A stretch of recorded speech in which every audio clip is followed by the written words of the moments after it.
Karena membaca ayat-ayat Quran itu sudah ibadah, meskipun tidak paham, nilainya sudah ibadah. Atau syukur-syukur membaca dan menjadi bimbingan.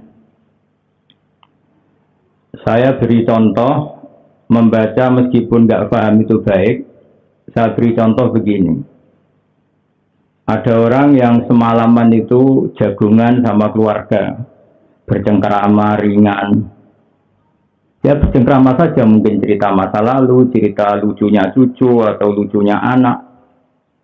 Tapi di malam itu ditulis oleh malaikat bahwa malam itu keluarga ini tidak maksiat.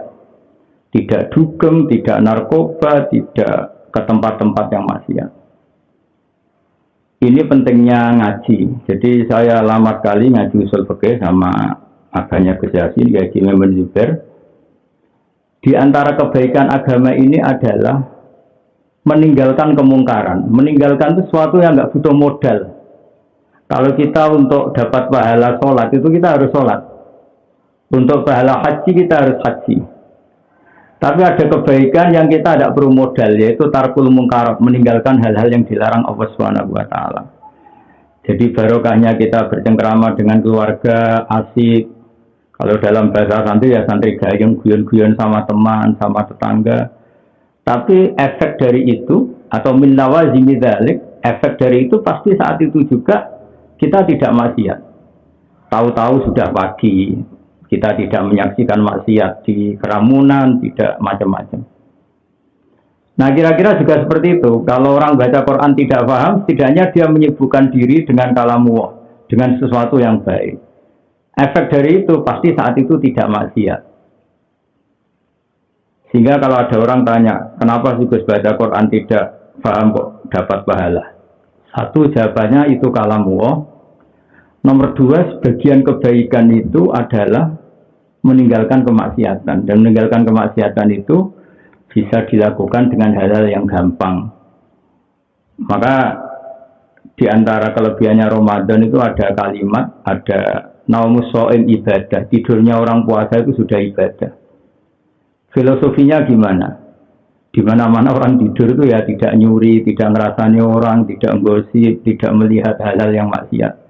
Jadi tidur punya nilai positif, tarkul mungkarat. Saat tidur Anda berarti meninggalkan semua keburukan.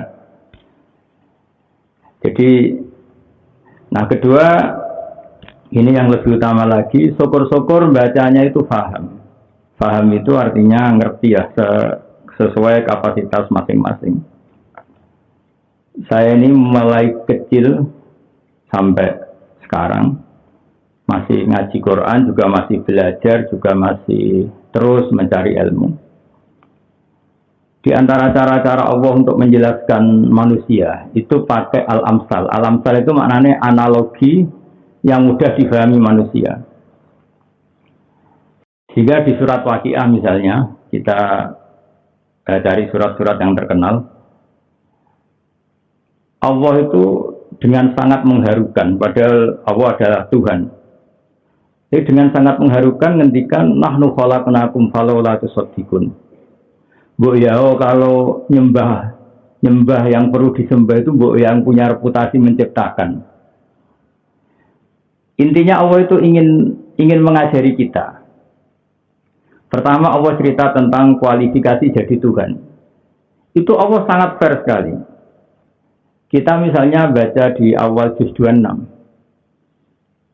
Allah mempersilahkan orang berpikir terbuka. Sampai Allah ngendikan, Qul ara'aytum ma tad'una min dunillah, aruni madza khalaqu minal ardi am lahum syirkun fis samawat. Oke, Anda silahkan mempertuhankan selain saya, kata Allah. Oke, Anda silahkan mempertuhankan selain Allah. Tapi aruni madza khalaqu minal ardi. Lalu yang kalian pertuhankan itu reputasinya apa? Ketika langit diciptakan. Aruni madza khalaqu minal ardi. Orang-orang yang kalian tuhankan itu reputasinya apa ketika bumi saya ciptakan? Misalnya orang kafir Mekah menyembah Lata, Uzza, Hubal. Apa mereka ikut menciptakan bumi? Orang Mesir dulu menyembah Fir'aun. Apakah Fir'aun ikut menciptakan bumi yang lahirnya saja di bumi? Sehingga terus dengan kesadaran-kesadaran itu orang akan kembali ke Allah Subhanahu wa Ta'ala. Jika dalam cerita-cerita di tafsir, salah pahamnya Fir'aun itu belum sembuh atau tidak mau sembuh.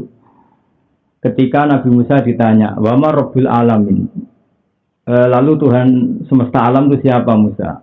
Nabi Musa menjawab, "Rabbus samawati wal ardi," yang nuhani langit dan bumi. Itu Fir'aun masih bisa ngeles begini. Soal bumi kata Fir'aun, "Ma'alim tulakum min ilahi ghairi." Setahu saya jalan-jalan di mana-mana dituhankan saya. Karena pas itu Fir'aun penguasa Mesir. Nah soal Tuhan langit kata ini yang paling parah dari Fir'aun. Juga bahaya bagi kita. Saya ulang lagi, juga bahaya bagi kita.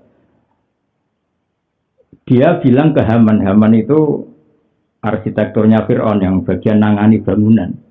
"Ya Haman ibnili sorhal la'ali abdul asbab." Haman, saya bikinkan piramida yang setinggi-tingginya. Saya mau naik ke sana. Kemudian saya ingin melihat Tuhannya Musa. La'ali attali'u ila ilahi Musa. Saya akan melihat Tuhannya Musa. Apa betul ada di langit? Nah, ini sama-sama repot. Saya katakan bahaya bagi kita begini. Andaikan Fir'aun itu berkeyakinan Tuhan kita di langit dan dia naik betul, itu pasti tidak melihat Allah. Kita yang Muslim saja tidak bisa melihat Allah, apalagi Fir'aun. Dan kalau tidak melihat, dia akan berpikiran Tuhan itu tidak ada. Ini kan repot. Padahal dia bikin piramida itu supaya melihat Tuhannya Musa. Sementara Fir'aun tidak akan mungkin melihat Tuhan. Kita saja tidak mungkin, apalagi Fir'aun. Maka di sini dibutuhkan kecerdasan. Ini pentingnya Nabi. Nabi itu di antara sifatnya harus fatonah, punya kecerdasan. Sidik, amanah, tabligh, fatonah. Jadi definisi Tuhannya langit dan bumi itu Fir'aun masih nggak mau sembuh dari kesesatannya. Akhirnya Nabi Musa beralih argumentasi. Dan itu cukup menyudutkan Fir'aun, yaitu dengan mengatakan Rabbukum wa Rabbu abaikumul awwalin, yaitu yang menuhani kamu dan yang menuhani leluhur kamu. Akhirnya di komunitas itu, di rapat itu, karena pas itu banyak pengawalnya, juga banyak punggawanya, kalau sekarang mungkin ya banyak kabinetnya. Tuhan itu siapa? Musa, yang nuhani nenek moyang kamu. Itu separuh dari pengawal Fir'aun itu banyak yang Islam. Karena kalau Fir'aun itu Tuhan, berarti nenek moyangnya itu tidak punya Tuhan.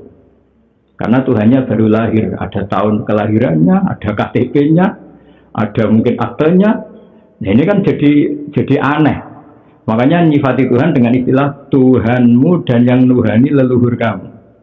Mereka baru tersentak sadar ya, kalau Fir'aun Tuhan, banyak Tuhannya siapa? Tuhannya aja baru lahir kemarin.